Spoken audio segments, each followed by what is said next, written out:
or who knows how many times they do it. So the amount of class time that's used for testing has gone off the chart. This is what we want? I don't know, but you can't opt out, because then how does it's like a ladder. How does your kid go from this to this to this? Will he graduate? It's nebulous. So we're saying we don't want House Bill 323 because there's no guarantee we can continue to opt out, and this is not validated, it's untested, it's more the same, it's based on smarter balance. We didn't like the first product just because there are many smarter balances, and just because you talk a big line like the rigorous, deeper, better, and smoother and everything else, we're not buying it. So that's what we're up against. This bill is going to go down. That's why Thursday, when the second floor of the State House, when they get off their elevator and they walk across the hall to the Senate chamber, we want to have all the parents there. Hello, Senator. Welcome. I'm glad you came to vote for us today. And tell them how you would like them to vote and respect parent. Save our kids, respect our rights. And that's the goal. It's got to go down. We also have 603, another bill from the House. This one just puts into words so Virginia Barry can read it in law, because she doesn't know where our rights live, that parents can refuse the tests. They can. They have been. She charts 1% to 2% a year have been refusing the tests, but she pretends in her technical advisories that she sends to the districts, you'll lose your funding, you've got to force this on them, you've got to do this, read these things, these are very important, so that they're bullying and intimidating the parents when they try to opt out. So how many parents juggling a job or two, maybe 2 jobs in the family, and the kids, and everything else, and they have to fight with the school? So some of them just throw up their hands. There's a school board member in Alton.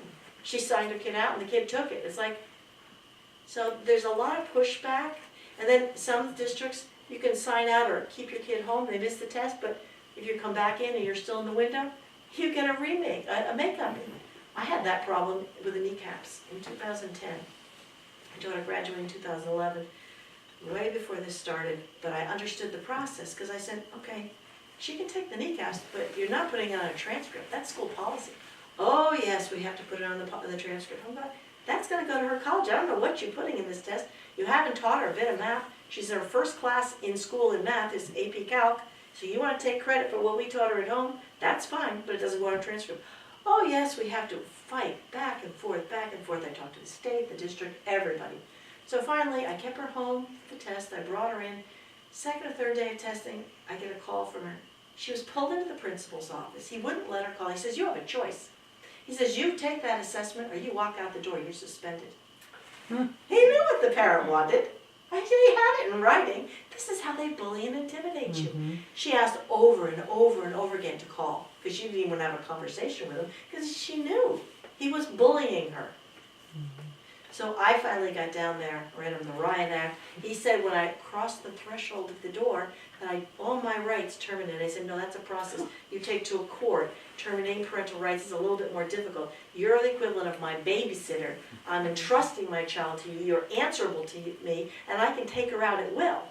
So we didn't really agree, and I don't think we really talked much for the rest of the next couple of years. But so I knew firsthand how bad it could be. And that's why my good friend Deb Olsta in Manchester, bless her, I don't know how she did it. Manchester is the biggest district in the state. She's a homeschooler. She had 2 kids. The kids are graduated. She started working on Manchester. She'd work on the board member. She'd work on the mayor. And then she'd go and she'd testify. And then she'd turn around and she'd say to us, I need some backup, guys. So we'd go up there. And then there was 3. And then there were 5. And then there were 10. We needed more. We had 50. We had 150. We kind of flipped that district. We worked together, we networked. This is the one thing I learned with homeschooling. We had an unregistered lobbyist group from Virginia would come up here and write horrible laws because they were a protection racket. They would sell us $100 a year insurance to protect you from the law they helped write. Remember that law that I said that's what got me into politics? It was so bad. And I would go up to the legislature, and I figured, I said, I have 6 kids. I'm not complying with your law. It's unconstitutional, and here's why. And then I worked for like 6 years in a row, took a break, and came back and kept working until we fixed that law. It is now closer to constitutional. But, you just have to buckle down and just decide that we are going to do this. We got the internet, so now homeschoolers, and especially with Common Core, we can find out what Mothers Against Common Core in Utah, in Nevada, in Vermont, every state. We share stuff so that we're not as ignorant walking into this. We're not going to be blindsided. This is what we started doing in homeschooling. They tried 3 times in New York State. They had regulations. Now, regulations had no statutory authority. So we kept telling them, you're free. You don't have to do that. Unless they get it in statute, you don't have to pay attention. That doesn't correspond to statute. They're overstepping their authority. So 3 times they tried to put it in statute, we knocked it down. Because out-of-staters, just verbally with emails, because we didn't have Facebook at that point, we advised them and we helped them. We told them, well, this doesn't look so good, and try this and do that.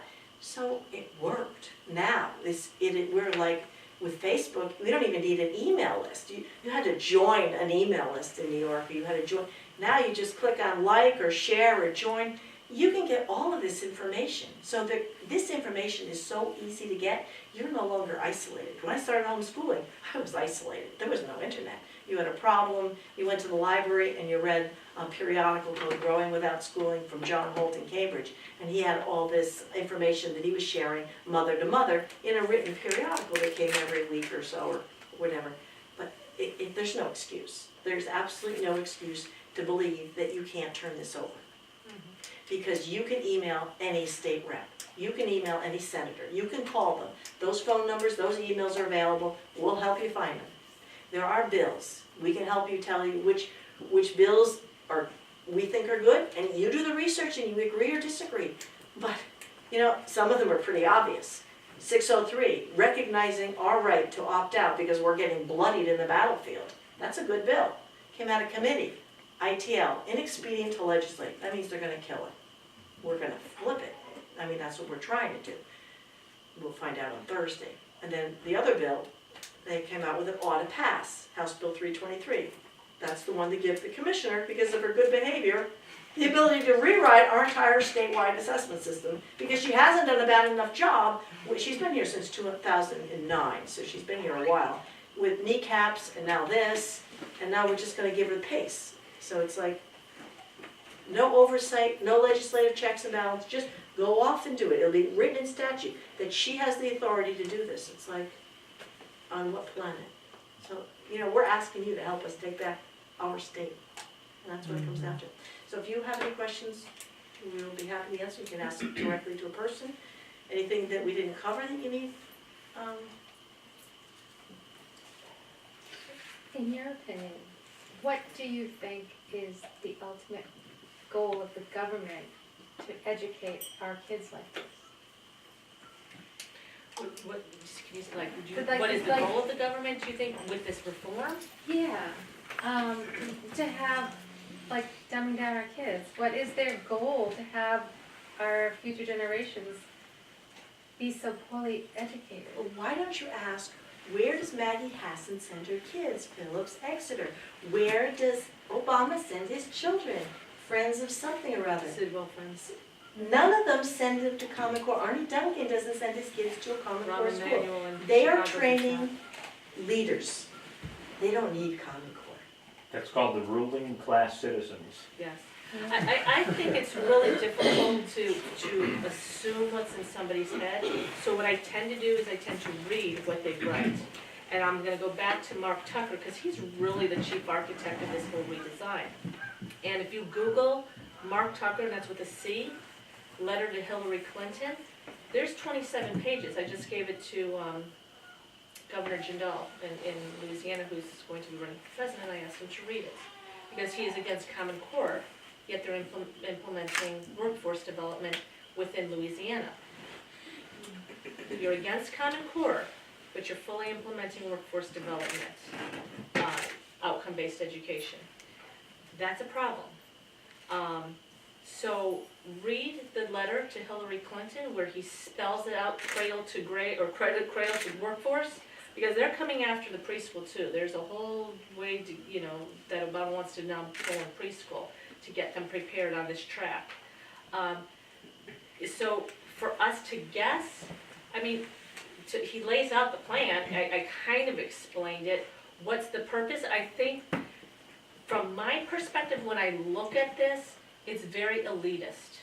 it's very elitist that they would kind of force this on the public school system, and yet, like Doris brought up, you can't avoid it. You can't avoid it homeschooling. You can't avoid it by going to an elite private school. I'm going to give you an example of what Massachusetts did. Massachusetts, like I said, they wanted to uplift the public schools. That's the mentality, to give everybody a chance. So your kids, if they would go through the old Massachusetts standards, they can get to Stanford. They can get to those schools if they really tried hard.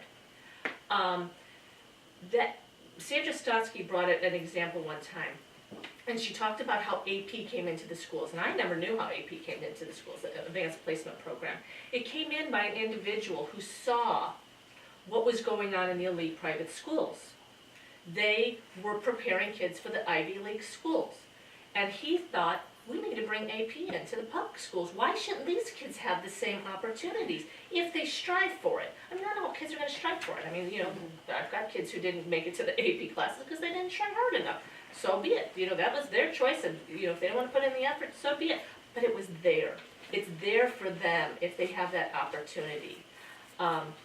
That's my biggest problem with this. Is you've hit on my biggest problem with this is almost this elite kind of, this is good enough for you guys in the public schools, we're just going to give you the minimum. And that was validated last week before the Board of Education, when a teacher from Wyndham went before the Board of Education to talk about how great next generation science standards are in Wyndham. She's just all happy about it. And I'm looking at this going, there's no chemistry standards in the next generation science standards. They're heavy on process, not on content. There's all kinds of critiques about it. Doesn't prepare the kids for physics. There's no math in them. There's a lot of math in chemistry and in sciences. So there's a lot of problems with them. And so one of the board members asked her, we're hearing from people who are bothered by the next generation science standards. She's like, that they don't prepare the kids for physics and things like that. And the teacher said, well, this is the floor. Quite an admission. This is the floor. When on earth are the parents in this state going to say, you know what? My kids are not worth the floor, Philip Exeter Academy. I can't afford $30,000 a semester. But why can't you give me the ceiling? Why do I have to be stuck with the floor? Why do parents just accept that and roll over and say, we're going to accept? I don't. I'm not accepting that. I'm saying no to the next generation standard. The old California science standards were developed by a Nobel Prize winning scientist. We know that they're the best. They have been affirmed as the best in the country. Why are we not going to go with the California standards? Well, the federal government doesn't want us using the old California standards. They want us using the dumbed down next generation science standards. Because if you lower that bar, then then you don't have to worry. Just at least we're going to get, we're going to get kids, into the workforce, and I'm looking at this thinking, really? Because I know a lot of people who own a lot of businesses who would be really happy if you would just graduate literate students, and I know a lot of parents who would be happy if the door was wide open, and their kids could walk through it if they so choose. But what you're doing is you're closing that door to this, and why are they doing it? I think, my opinion is, it's very elitist, because their kids aren't going to. Bill Gates is the biggest funder behind Common Core. His kids don't go. His kids, you think they're going to deal with Common Core?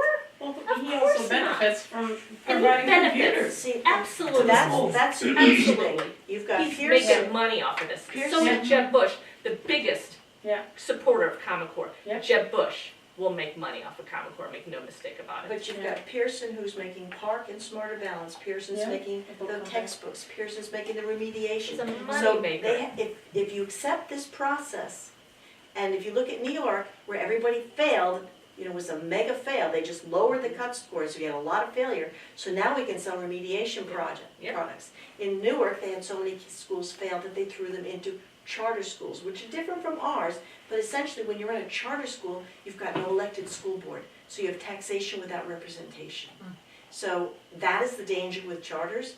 Maybe our charters are good so far, but they will be the vehicle to get rid of the Local elected school school. boards. Yeah, So and the other basically, thing, we're gonna have a handful of people who are gonna be competitive with China. We're gonna be in that same, The haves and the have-nots, basically. well, Right, there's, know, and I what's mean, interesting is. but the their ele- whole country is more educated and smarter, the kids are, than ours. And if we have this, and we only have these few people from this elitist group that make it through, Right.